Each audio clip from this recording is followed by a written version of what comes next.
Hi, I'm Dave Appleford, and right now we're standing in the VIP lounge at ASU Gammage. And the reason is Cathy Rigby is flying in this week as Peter Pan, and she will be here all week up until this coming Sunday, the 13th. And a little earlier, I had a chance to speak to her.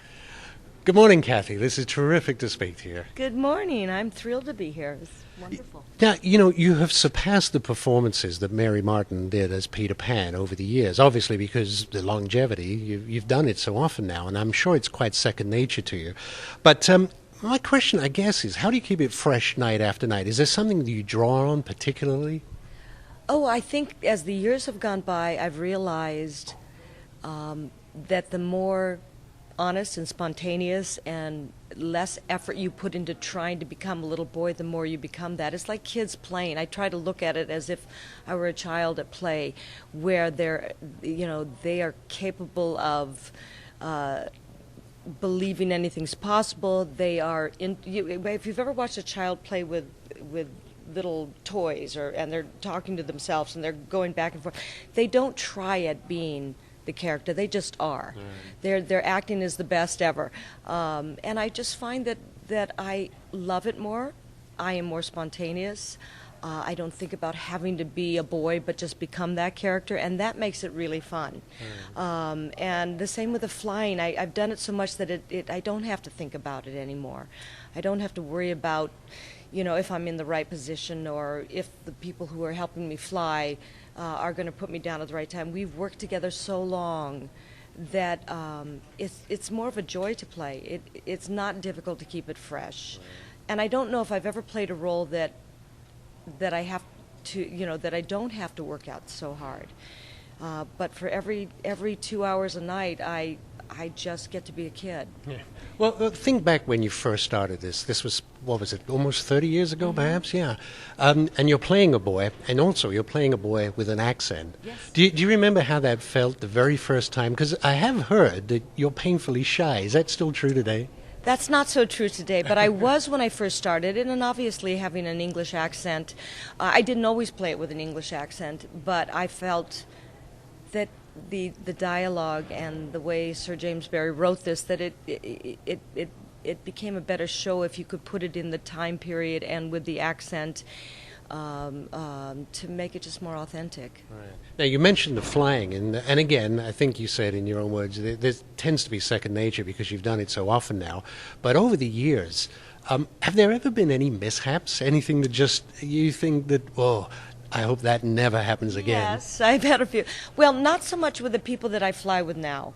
I've flown with them for 18 years, and knock on wood, I have not had any mishaps, but I did in the beginning, and it was probably human error more than anything. But no, I was sword fighting with Captain Hook one time, and I noticed that I was flying a little bit too fast into the crow's nest of the ship, and I'm going, okay, stop myself, but my sword is longer than my hand, so I stopped myself, and the sword ricocheted off the set and managed to get me over the eye. Really? With a few stitches. I probably had about 10 stitches in my head. But I've run into windows and walls a few times, but not now, not with the people I fly with now. Right. Did the show come to a stop when you sliced your head at that time? No, the audience thought it was great special effects, and until I was out doing one of the songs with the boy that plays Little Michael, and the Band-Aid that I had managed to get on my head popped, and Little Michael comes up and says, "Peter, will you teach me how to crow?" And I went, no, but Tiger Lily will.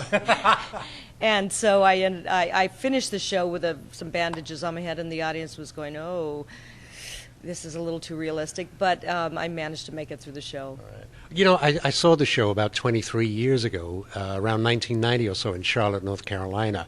And one of the things that was so refreshing for me is how the show had changed from its original form. The songs were beefed up, the dancing is a lot more, the flying was a lot more. And I really, really loved that section where the Lost Boys meet up with the Indians, they become friends, and the drumming and the dancing, which was so much more vibrant than the original. That's one of my favorite moments, but I was wondering, is there a scene, maybe that scene, that you enjoy doing perhaps more than others? Well, I think the first scene to me is always it's the introduction to the story, to Peter Pan, to the darling children, the flying. I love the song Neverland. So it's the first scene is probably one of my favorites. Also, one of my favorites to be, to get done, because it is probably the most difficult of the difficult scene in the show, because there's so much to it. But yes, there's a number called Ugawug, and it is when the Lost Boys and the Indians become friends. And it is about a 6.5, 7 minute number of drumming and dancing, and it's almost a Lord of the Flies sort of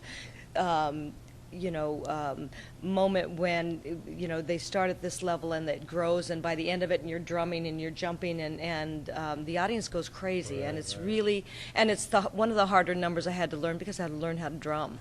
And in the beginning, it took everything I had to keep my arms relaxed enough to do that, but it is one of the best numbers in the show. Sure. Well, compared to your production, I think the original seemed almost pedestrian after having seen that particular number. Back then our sensibilities, I think, were so much different, and everything was done a little softer, a little more playful. I think what I love about the show this time is that you not only see the fun, flying and joyous parts, but you also see kind of the pathos and the darker side of not wanting to grow up and of growing up, and the loss and the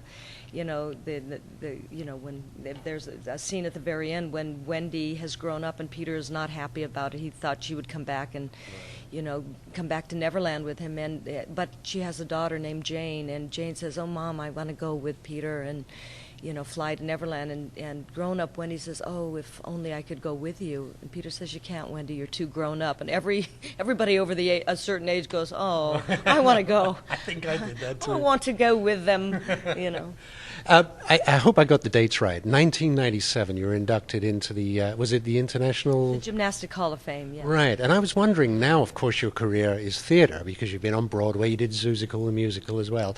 Do you think of yourself as a gymnast who is an actor, or simply an actor now? Oh, I think that for many, many years I thought of myself as a gymnast who was an actor, a singer. And I think the minute I went to Broadway, it's funny, and suddenly became one of the actors. When you're nominated for a Tony, it's like going to the Olympics or going to a big national competition in gymnastics. Suddenly you're one of the gang. And I think at that point I thought of myself more as an actor who used to do gymnastics. And at this point, I've done this so much longer than I did gymnastics. But I will never, that was my foundation for everything. And most of all, for the training that goes into doing anything else in your life. If you work at something, everybody has their own potential, but the harder you work, the better you get, and the more you are capable of kind of reaching your own individual potential. Would it be fair to say, if anyone thinks of the name Cathy Rigby, despite your length of time on stage, the first thing that springs to mind is the Olympics? It depends on your age. You put me in my place. Yeah, it depends on how old you are. I have people who said, after the show I try to sign for a charity that I run. I'd sign autographs with posters and give out some fairy dust. And it's very obvious who saw the gymnastics and who thinks of me as Peter Pan or the musical theater actor. So it just depends. Now, I have heard, Cathy, maybe this was earlier days and you've changed, but you're something of a prankster behind the scenes. Is that true? Who told you that? Not as much anymore, because I get to do it on stage. The great thing about Peter Pan is you can be mischievous. That's, the minute you lose that and you become predictable, then. So every now and then I try to throw in a few pranks just so that people think of me as Peter Pan on stage as well. And but you did used to do a few tricks. Lot. Yeah, no, I was not. Sometimes I think that people think of me not as professional when I was doing, but it was only in Peter Pan. I didn't do it in Steel Magnolias or those. But yes, we used to every now and then. Did any of the actors ever get their own back on you on something that you did to them? All the time. In fact, one time they can't stand. Fairy dust is beautiful on stage, but when it's thrown on you all the time and you're sticky and sweaty and it sticks to you and it pokes you, it's not so much fun. But I would have don't tell them, but every last show, the people that open the windows for me when I fly in get a big dose of, and the last day they always get fairy dust.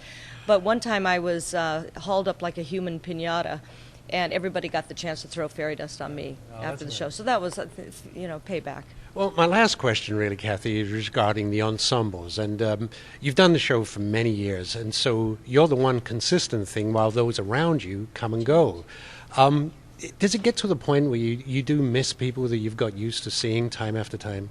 Yes, there is it's almost like a club that we have of all those that have played in the I keep thinking we need a reunion, but yes, you do miss them, and it's very much like Peter Pan.